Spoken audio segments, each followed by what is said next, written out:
Yes, everybody, welcome back to Talking Wolves. Welcome back to a brand new update video on the channel. Hope you guys are keeping well and safe. And Wolves are still 5 matches, 5-match winning run, 6 matches unbeaten, of course. And we are looking forward to a game this weekend against Leicester City as well.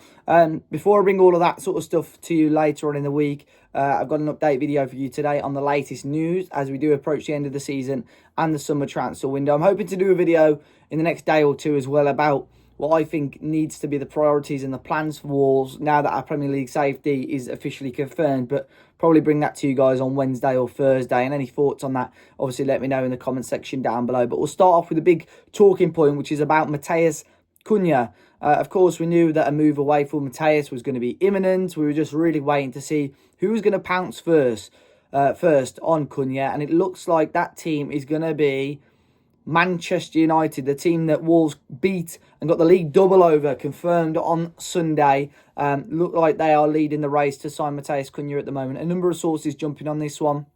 As you would expect, Fabrizio Romano quite active on this one as well.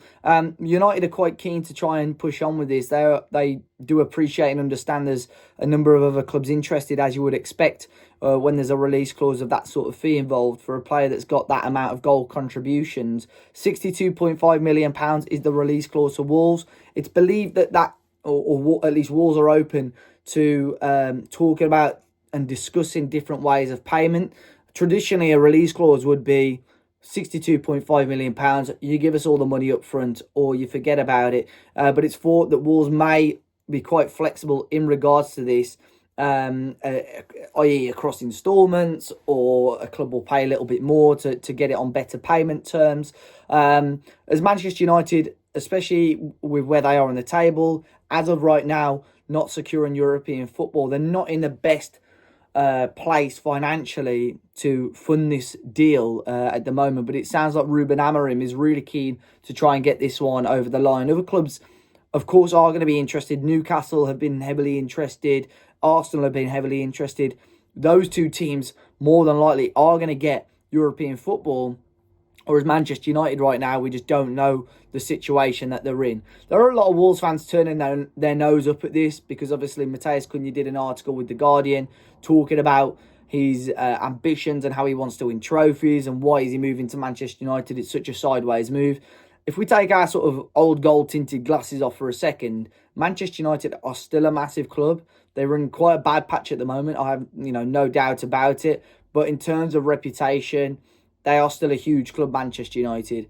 And I think any player will still be looking at them as an upgrade on Wolves. Whether it's the right move or not, that's completely up to Matheus and his representatives to decide. But for me, as long as Wolves get this money, and get it done early, I think that's the key thing, getting this deal done early. And I think Matheus and other clubs are keen to get it done early as well. But it sounds like Manchester United at the moment are the club that is keen on and wants to move on with as well. Of course, as and when we hear more about that, we'll talk about it a little bit more as well. But from the Manchester United side of things, even the fans, I've seen a lot of fans of theirs keen because let's face it, he's a fantastic player. He scored some great goals for us, but we have also seen what Wolves can produce without him in terms of an overall team performance. And that's what sort of the positives I think as a Wolves fan, as Wolves fans, we can take out of this potential deal.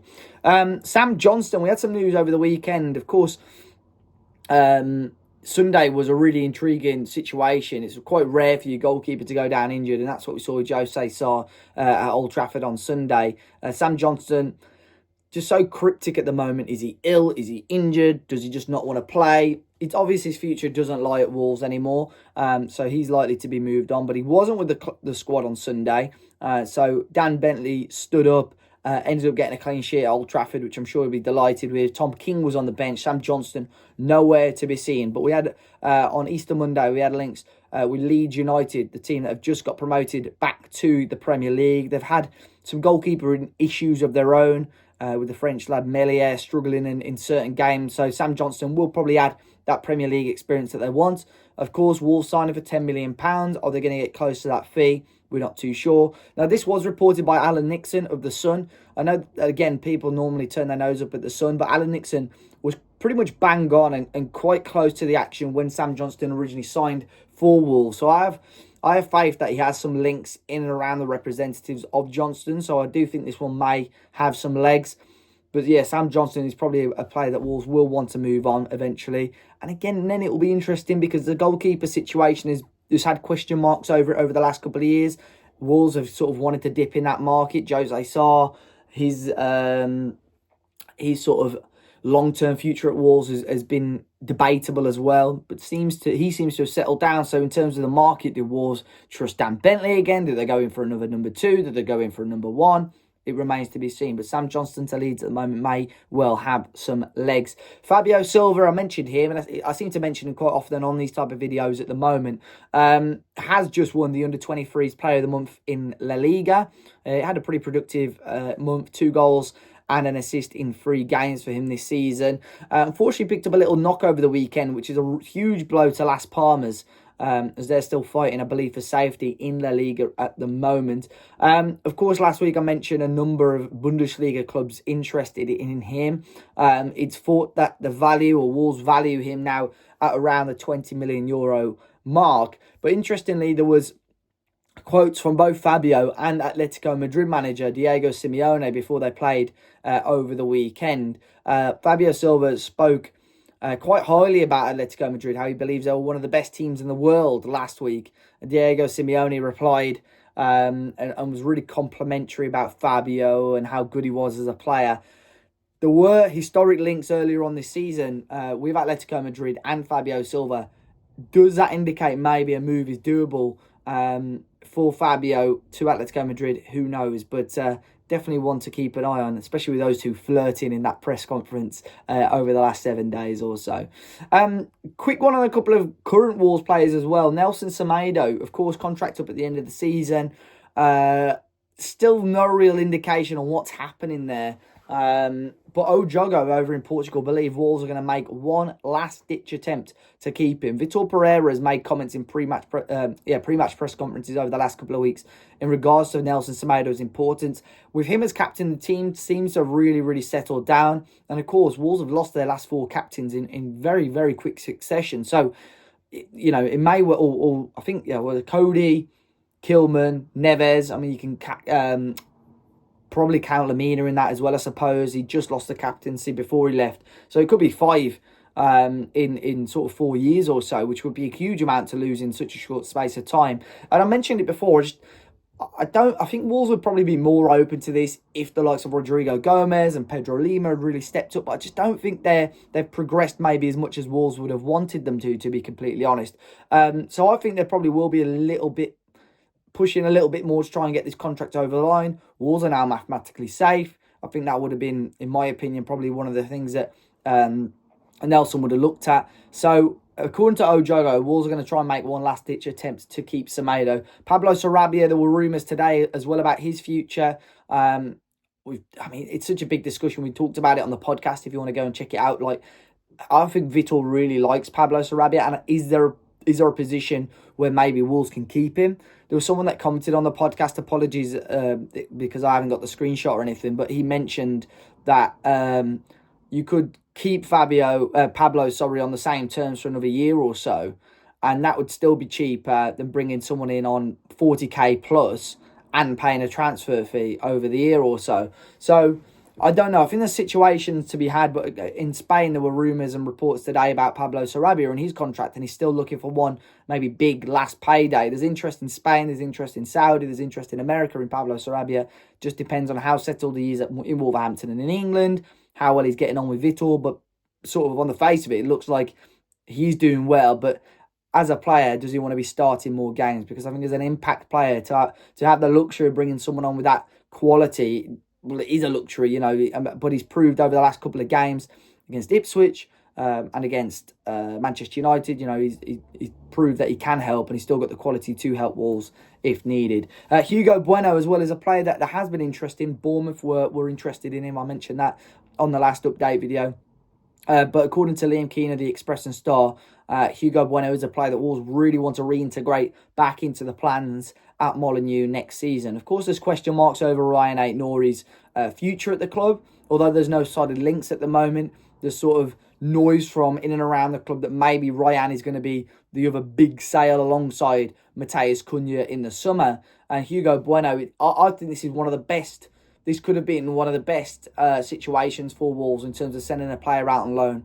He's got good, solid experience in the Eredivisie in the Netherlands. Got Champions League experience, which is huge as well. And I think he could come back to Wolves a much better player, because the previous season under Gary O'Neill, due to one reason or another, due to injuries, he just really struggled to get going. Obviously, he broke in under Steve Davis originally, but Lopetegui really seemed to like him. Struggled last season, but I think this season has been really solid for him. So Hugo Bueno, as long as the player's open to it and he's got sort of guarantees of first team football, I think Hugo Bueno is a player that Wolves want to keep and want to reintegrate into the squad next season. And we did have a fresh rumour as well today. Abdullah Manet, 20-year-old Gambian international, currently playing in Sweden with Malby. Really interesting one, this one as well. The player's a forward, predominantly played as a left winger, can play as a striker as well, and had a decent year so far in the Allsvenskan. Not prolific by any stretch of the imagination, but it said that Olympiacos and FC Cincinnati also keeping close eyes on him. He's been watched very closely by Wolves and those two clubs ahead of what could be a potential summer move. The Swedish club weren't that open to moving him on in the winter, but it remains to be seen whether they'll be open to talks again this summer. This is interesting. Do I think this is the type, without watching him, of course, I'm not going to judge too much, but do I think this is the type of player that can just walk straight into a Premier League squad? Probably not. But what this is really Wolves sort of getting ahead of the game. If they get in on some of these signings, then after sort of 12 to 18 months, they do sort of flourish into this Premier League quality player. Wolves could probably sign someone here for in and around £5 million, definitely less than £10 million, which is hard to come by in the top flight these days. But you're almost cutting out the middleman. There's no, there's a chance that Manet, for argument's sake, can move from the Allsvenskan to a club in like Germany or Italy or France, make his name there, and then Wolves are paying sort of an extra 10, 15 million pounds on top of what they could have paid. So these are the signings that, as long as they're not Wolves' main signings or marquee signings, these are the signings that always intrigue me, that Wolves probably haven't done enough of. I think Enzo Gonzalez is maybe a good example of what they have tried to do, but for one reason or another, as of right now, that one hasn't quite worked out. But maybe one to keep our eye on, Abdullah Manet, 20-year-old Gambian, playing in the Allsvenskan at the moment. But that is all for today, guys. Quite a bumper update from me. Like I said earlier on, I'll hopefully be back during this week with a couple of more videos. But if there's anything you want me to discuss on those in regards to maybe what Wolves need to be doing to prepare for next season, do let me know in the comment section down below. As always, hit that like button, subscribe to the channel, as we're very close now to 19,000 subscribers, which I do appreciate a lot, guys. Hopefully you enjoyed your Easter, and I'll catch you on the next one.